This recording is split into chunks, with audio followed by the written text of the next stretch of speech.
چلیں رمضان کی تیاری کرتے ہیں، اور اس کی تیاری کے لیے ہمیں کیا کرنا ہے؟ اپنے کچن کو، فریج کو نہیں بھرنا ہے، بلکہ اللہ تعالیٰ ایسا کرنا ہے کہ سیرحمہم اللہ، کہ اللہ ان پہ رحم کرے۔ اللہ کیسے رحم کریں گے؟ اللہ نے بتا دیا، والمؤمنون والمؤمنات، مومن مرد اور مومن عورتیں جو بلیورز ہیں، بعضهم اولیاء بعض، ایک دوسرے کے دوست ہیں، ایک دوسرے کے ہیلپنگ ہینڈس ہیں، وہ سامنے والے کی تکلیف نہیں دیکھ سکتے، اس کی مدد کرتے ہیں۔ یأمرون بالمعروف، کیونکہ خود اچھے کام کرتے ہیں لیکن سامنے والے کو بھی اچھا کرنے کے لیے کہتے ہیں۔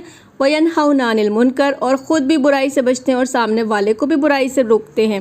ویقیمون الصلاۃ، نماز قائم کرتے ہیں۔ یؤتون الزکاۃ، زکوٰۃ ادا کرتے ہیں، چیریٹی دیتے ہیں اپنا مال کو پاک کرنے کے لیے۔ ویطیعون اللہ ورسولہ، اللہ اور اللہ کے رسول کو فالو کرتے ہیں، اس کے لیے قرآن بھی سمجھنا ہوگا اور صحیح حدیث بھی پتہ ہونی چاہیے۔ تب اللہ ان کی خوشخبری دے دی، اولئک سیرحمہم اللہ، ایسے لوگوں پہ اللہ رحم کرتا ہے، کیونکہ ان اللہ عزیز حکیم، اللہ کے لیے سب کچھ آسان ہے، کوئی مشکل نہیں ہے۔ پھر اللہ کا وعدہ بھی ایسے لوگوں سے ہے کہ وعد المؤمنین والمؤمنات، جنت ہے جس کے نیچے نہریں بہتی ہیں۔